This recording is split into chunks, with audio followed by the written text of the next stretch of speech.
وإذا أنعمنا على الإنسان أعرض ونأى بجانبه وإذا مسه الشر كان يئوسا قل كل يعمل على شاكلته فربكم أعلم بمن هو أهدى سبيلا ويسألونك عن الروح قل الروح من أمر ربي وما أوتيتم من العلم إلا قليلا رب اشرح لي صدري ويسر لي أمري واحلل عقدة من لساني يفقه قولي فالحمد لله والصلاة والسلام على رسول الله وعلى آله وصحبه أجمعين السلام عليكم ورحمة الله وبركاته. So inshallah, in this brief reminder I want to share with you some ta'ammulat, some reflections from 3 ayat that belong to Surah Al-Isra. This is the 17th surah, and these are ayat number 83, 84 and 85. Allah Azza wa Jal says, وَإِذَا أَنْعَمْنَا عَلَى الْإِنسَانِ, when we shower favor onto the human being, أَعْرَض, that the human being ignores it, deliberately ignores it. The suggestion here is that when human beings are given lots of gifts by Allah, human beings start becoming deluded into thinking somehow they deserve them, or they are entitled to them, or this is because of their own doing, or their own accomplishments, or their own capability. So they completely ignore the fact that these are favors. They actually start thinking they own them, or they're entitled to them in one way or the other. وَنَأَى بِجَانِبِهِ, and he turns away to his side. In other words, this is kind of a, let me give you an English translation, an American English translation of نَأَى بِجَانِبِهِ. That's نَأَى بِجَانِبِهِ. Okay? So this guy, when somebody says Allah has given you a lot of favor, that's literally captured in language. Okay? That's what he does. So he huffs and puffs about the things that Allah has given and dismisses the idea that this is somehow a divine gift.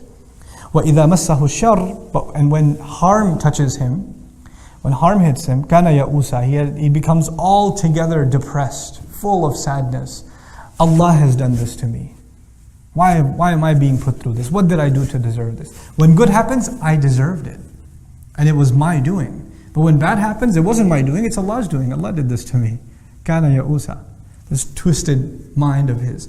On a side note, what's really remarkable about this ayah is actually a lesson in adab, a lesson in etiquette, in how we not only think about Allah, but even how we talk about Allah.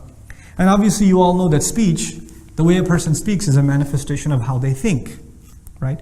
So when favor is mentioned, Allah says, وَإِذَا أَنْعَمْنَا عَلَى الْإِنسَانِ. This is the past tense, أَنْعَمْنَا. Who's the doer? What's the fa'il? ضمير مستتر تقديره what? نحن, it's Allah. We shower him. But when it says وَإِذَا مَسَّهُ الشَّرُّ, when favor is mentioned, then the doer, the subject of the verb is Allah. When we shower him with favor. When harm hits him, Allah says massa, huwa massa, and the outside doer, the fa'il is asharru. When harm hits him, when harm touches him. In other words, Allah did not associate himself with harm. Okay? So Allah did not say when we make harm touch him, or we afflict him with harm. He didn't do that. He didn't associate harm to himself. And this is actually teaching us something, a very deep concept in our religion about harm and benefit in this world. At the end of the day, what's our belief? Everything is from Allah. When someone gets sick, it's from Allah. When someone gets better, it's from Allah. That's our belief. Nothing happens except for the will of Allah. But that doesn't mean that we get to talk about it like that. Even though that's the reality, there's supposed to be a certain level of respect. Why is that? And you have to, if it's truth, it's truth. You should just be able to say it. Why code it with formality? This is also an important lesson. Allah teaches us in a way that is suitable for all human beings. You see, a mature student, a mature believer, they know that when good happens, there's good in it. And when that bad happens, there's also good in it. And all of it is a test. This is a mature believer. But anyone short of being mature, anyone that's not that mature in their faith, then when bad happens and you say it's from Allah, how do they think of it? Literally as Allah did something bad and He means something bad by it. Like they cannot process anything more mature than that, right? So Allah reveals language that for someone who's deeply going to reflect will also understand, but somebody who just looks at it on the surface level can still appreciate and not get the wrong conclusion. Harm touched him. Allah did not say when Allah harmed him. Allah didn't say it like that. Because for the immature, just listening to that, you just get messed up. And He's actually correcting the immature by saying, وَإِذَا مَسَّهُ الشَّرُّ كَانَ يَئُوسًا. When harm touches him, he becomes entirely depressed. He becomes overwhelmed. Ya'us, actually, fa'ul, this is from ya'is, is mubalagha, extremely depressed. You know, there are some people who are used to success. They're used to just getting 100. They're used to winning every race. They're used to winning every game. They're used to being number one at everything. They're used to getting their parents to listen to everything they say, etc., etc. Then one time they don't get their way. What happens to those kinds of people? Those are the kinds of people in life that have a really hard time dealing with failure, or dealing with loss, or dealing with a challenge. People that take the hits all the time, like the fourth kid or fifth kid or something in a family, it's all good. Or the youngest one, youngest kids, I am afraid for my youngest one because, she can get away with pretty much anything. Because by the time you get to the youngest age, then, for some reason the policing of your parents I don't know where it goes. Like I tell my mother and father that about my youngest sister. They were tough on us, but my youngest sister gets away with that. And I'm like, Mom, what happened? This was not policy with us. How is she getting away? No, choti hai, rehne do. Like, she's so little. It's not little. So, what happens with people? They get spoiled. Favors can spoil someone. And so when a little bit is taken away, they become entirely depressed. Entirely depressed. Now this lesson that Allah teaches us, about favor and being, harm touching you, all of us in this dunya have been given a limited number of ni'mah and a limited number of shar. Right? On the one hand, Allah has decided what our rizq is going to be. Our rizq, our provision includes our money, but it also includes our friends. It includes our families, our rizq. Our knowledge is our rizq. The people who teach us is our rizq. The people who learn from us are our rizq. Our children are our rizq. Every good you have in your life is basically your rizq. And you don't have an unlimited amount of this stuff. Where do you get the unlimited stuff? You get that in Jannah. Here, there's a limited supply of what you're going to get. It's written for you. Then on top of that, there's a limited number of challenges that you're going to face in this life. Allah is not going to give you any more or any less than what He's written for you. That's it. It's declared. This is what your lot in life is. Now, if you internalize that, then your challenges and your opportunities, if you put it in that language, that your challenges and your opportunities are not the same as my challenges and my opportunities. Okay? They're not the same. And sometimes Allah opens a door of opportunity, but you refuse to walk through it. Like He opened it, and you could have reaped a lot of reward from it, but you chose to not walk through it. And then you end up suffering. And then you end up blaming Allah instead. So now, if this is the case, everyone has a different lot in life. Everyone has a different set of challenges, a different set of opportunities. Then the question arises, why? Why not all of us have the same thing? Why not all of us have the same set of challenges? Make it consistent. The next ayah answers that question. He says, قُلْ كُلٌّ يَعْمَلُ عَلَى شَاكِلَتِهِ. Tell them, let everyone work. Everyone should work. كُلٌّ يَعْمَلُ actually means everyone should try to work. When a mudari' becomes a sifa, it's actually in the meaning of trying to do something. Everybody should try to work on their shakila. Now what is shakila? Shakl in Arabic is form. Shakl is the appearance of something and the mold of something. Okay? You can even say the shape of something is shakila. In a figurative sense, you can call it, I'll use psychological terminology now, your predisposition. You're pre-programmed a certain way. Some people have a good sense of humor, some people are very serious, some people are oriented towards science, others towards literature, some are very artistic, some are, they have a hard time figuring out what they are, but they know how to have a good time. There are people with different personalities, different shakilat, you can say. Allah says everybody, first of all, recognize what Allah has given you, what kind of personality Allah has given you, and then work in accordance with that. In other words, shakila, you see the ta marbuta at the end, makes it actually a marra, meaning an instant, an individual thing. Not two people have the same shakila. Allah made personalities very, very, very different. And everybody should try to figure out what their personality is like as much as they can. And then in accordance with that, figure out what is the most they can make of their opportunities. What are the most they can, and what are the challenges in their personality? What are some shortcomings they have, and how can they overcome them? This is actually a very powerful concept at the individual level, but it's so powerful that Allah in another place in the Quran even describes this at the level of nations. One of the names for nations in the Quran, وَجَعَلْنَاكُمْ شُعُوبًا وَقَبَائِلَ لِتَعَارَفُوا. Shu'uban comes from the word sha'ab or shu'bah in Old Arabic, which actually means a dent or a crack in a wall. An imperfection is a sha'b. It's an imperfection. As if to say every nation has some Some good qualities, but some quirks. And nations have to get to know each other so they learn from each other's strengths. Because one nation's strength is another nation's weakness, and one nation's weakness is another nation's strength. In my culture, there are some things that are really bad. I should learn from another nation. Like if I'm a Desi, our dietary habits are really bad. So maybe I should learn from another nation that has much healthier eating practices, whose 70-year-olds go jogging, where our 40-year-olds are on a cane. So maybe there's something wrong with our culture that we can learn from another culture. That's at the level of nations even. But even at the level of an individual, if someone's able to recognize their weaknesses, then they're able to make connections, make friends, put themselves around people that cover for that weakness. That they recognize that weakness and they cover for that weakness. You see, if you surround yourself with people that have the same weaknesses as you, they have the same problem as you. Like if you have a terrible sense of humor, you have no restrictions on your sense of humor, and you become friends with other people who also have no breaks in their sense of humor, not very good things will come out of that relationship. Maybe someone in this relationship should have what? Some sense of, okay guys, that's enough. Let's cut it out. You see what I'm saying? Somebody has to be there. But if everybody's super serious, and you're serious and all your friends are super, that's a very depressing life. You need somebody to stir things up.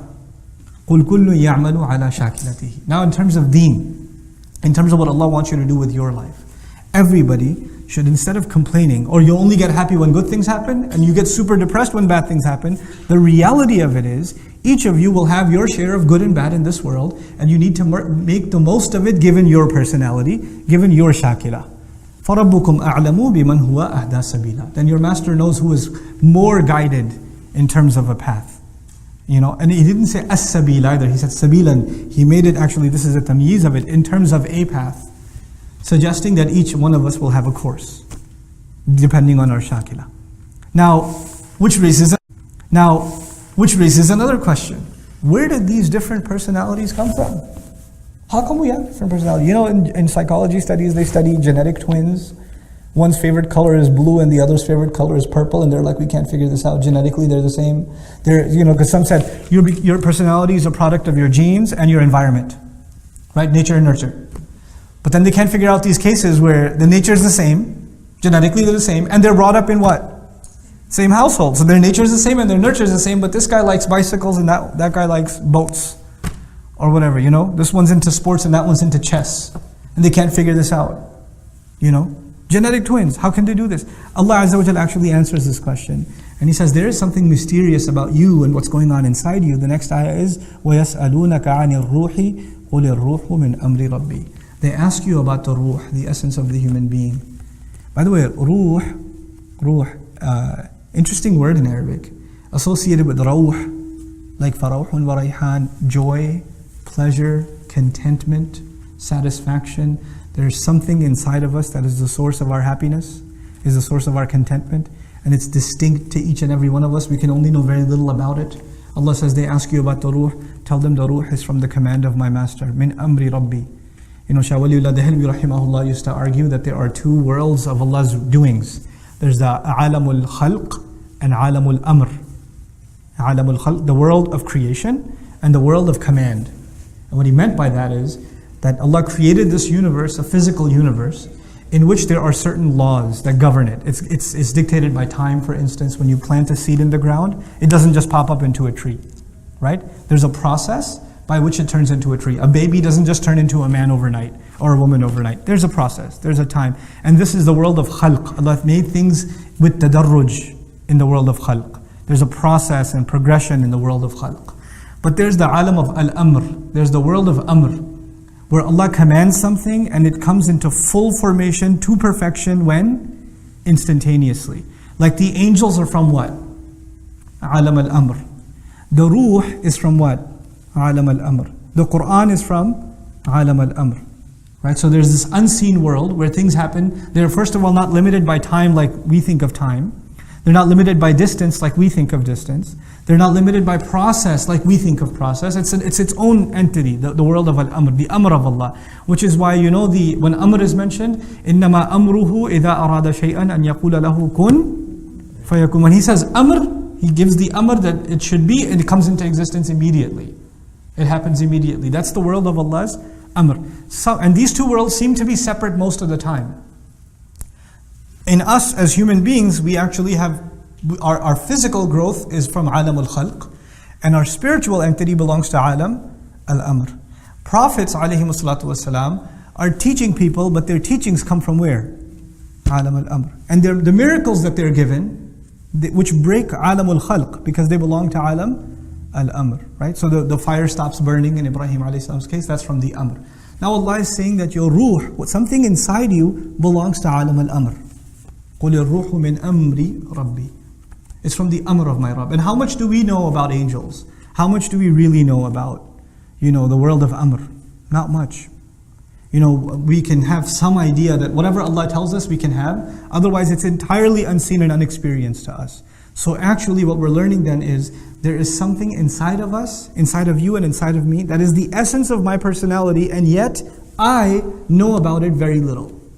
وَمَا أُوتِيتُم مِّنَ الْعِلْمِ إِلَّا قَلِيلًا. You have been given about knowledge, from within its knowledge, within knowledge itself, very, very little.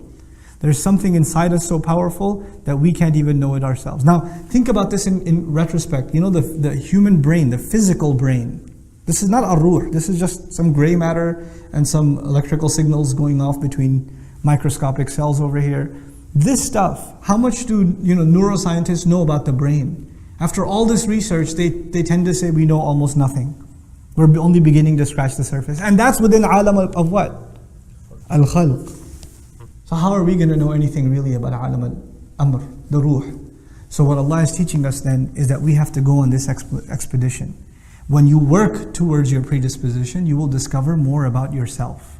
You will not discover who you are until you put yourself to work. And this is the lesson I want to leave you with. Young people nowadays, especially young people nowadays, say, I don't know what I should do. Ustad, tell me what I should do. What should I major in? What kind of job should I do? And they don't do anything. And they get 30 bits of advice from someone. Then they go to someone else and get another 40 bits of advice. Then they go to someone else and get another 50 bits of advice. And they have all this advice from all these people, and they say, well, I asked 100 people and I got 100 different kinds of advice. Yes, that's because you asked 100 people and you got 100 different kinds of advice, because human beings are individuals. They're going to give you individual advice. Until you put yourself to work, you're not going to discover who you are. You're not going to know your strengths, and you're not going to know your weaknesses. Stop being afraid of work. Stop being afraid of jumping in, trying something, failing. Failure is good for you. It exposes the holes in the wall. It exposes what you need to work on. It also exposes the few things that you are good at, and maybe you should refine them even more. But that does not happen until you grind it out. Until you throw yourself in the middle, in the mix. I'd like you to think of the fact that, our ruh is from alam al-amr, but this life that Allah gave us here, in which we can put ourselves to work and discover ourselves, is not an unlimited life, is it? So, between coming of age and sleep, and then old age where you pretty much become senile, we don't have a lot of years to figure ourselves out, to put ourselves to work. So don't be afraid to try things. Allah has given us this incredible adventure in the world. Don't be scared to try stuff. The fact that you've taken the adventure to try to learn Arabic is cool, but that's just the beginning. Try things in business. Try things in your education. Try things try a different kind of job. Try things. And if you live your life just afraid, I'm not sure if it's going to work or not. I'm not sure if I'm going to succeed at that or not. Those are the kinds of people that will only sit on the sidelines and not do anything in life. You have to stop being afraid of failure. You have to work on your shakila. You have to let go of that inhibition. And once you let go of it, amazing things will happen in your life. When you stop being depressed about failures. My favorite student, I've taught, Dream's been around for now 5, you guys are year number 5, it's crazy. You guys are year number 5. One of my favorite students of all time, I'm not going to name him. You know what his problem was? Allah created him not to learn Arabic. That's what I say about him. He's my favorite student. I love him to death. This guy, no matter how hard, and he studied harder than anyone else I know. Day in, day out. He's sitting in class, breaks, everybody else is playing ping pong or slapping each other. He's studying. People are taking lunch breaks. He's studying.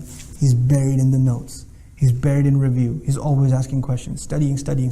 He's got piles and piles of notebooks that are filled up with his notes, and get another one and another one and another one. His hand's starting to hurt. No, I'm not going to use a laptop because that's for lazy people. I'm going to study.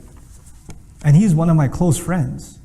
He and I used to hang out a lot before. I was like, hey, why don't you come learn some Arabic? He goes, yeah, I'll do it. And he jumps in. And then now during the year, I call him, hey, you want to go hang out, get some pizza or something? No, bro, I got to study. I'm his teacher during the day. And at night I'm saying, hey, you want to go hang out? No, bro, I got to study. Thanks a lot. Click. And he, on so many exams, failed miserably. But I don't feel bad for him at all. That is effort worth doing. And there are people who did not apply themselves and got easy hundreds. And first of all, I don't even think it was worth their time, the education they received. And I don't respect what they did. I respect what he did. I'm going to try something and I'm going to give it my best. I'm not going to run at the first sign of failure. I'm not just going to walk away and just do something else. You know, where there's this idea that even the line of work you're going to do, the career, the pursuits you're going to make, the efforts you're going to make, so long as you find them enjoyable, you should do it. The moment you have a boring day or two, you should be like, I need to do something else. I'm going to move on to something else. Really? Really? This is not Jannah. You have good days and bad days. This life is like that. When favors are being showered, everything's happy. I'm perfect. This is the way I need to be. And the moment things don't go your way, kana ya'usa. Become super depressed. I don't know if this is the thing for me. I don't know if I should even be doing this. It happens to students. They fail one test. Or no, not fail. Sorry, got a 95. Astaghfirullah al-azim. How will you show your face to your parents? Who will marry you now that you have a 95? You know? I don't know if I should drop out now because it's not even worth it anymore. Are you serious? Grow a spine. Grow a thick skin. Apply yourself in whatever you do. And this is not just about your studies at the program, at Dream. This is beyond that. In life, have that attitude. Whatever you jump into, really dive in. Dive all in. Yes, seek counsel, but don't over-seek counsel. Don't keep getting advice and not doing anything. You know, you have a few people in your life you can trust. And sometimes some people, you know, they get into this habit where they like to get advice from people. They know they're going to get two different answers. Because they live off of the confusion. They feed off of it. They use that as a scapegoat to not do anything. Well, he said this, but you said this. And they wait for you to say something and say, but he said this. You could have told me that before I told you anything, but you know what? Seek advice, but seek advice with a purpose. And seek advice with some trust. You shouldn't just ask random people. By the way, if you're seeking contradictory advice from people, you know what that says? That says, first of all, you have no confidence, number one. And number two, it says you don't trust people. You don't trust them. Why are you asking their advice if you want an alternative opinion? You don't have to take everybody's opinion. You don't have to take my opinion, or Sheikh Omar Sulaiman's opinion, or Sheikh Abdul Nasir's opinion, or anybody's opinion for that matter. You consider their opinion and you make your own judgment. But once you make your own judgment, فَإِذَا عَزَمْتَ, when you make a decision, فَتَوَكَّلْ عَلَى اللَّهِ, trust Allah and move on with life. Trust Allah. This is how you get to discover yourself. And that's actually a very important lesson in life that Muslims, all of you, have to internalize, and inshallah ta'ala, great things will come for you in life and for the benefit of others in your life if you internalize this. Barakallahu li wa lakum fil Qur'an al-Hakim wa nafa'ani wa iyyakum bil ayat wa dhikr al-Hakim. Wassalamu alaikum wa rahmatullahi wa barakatuh.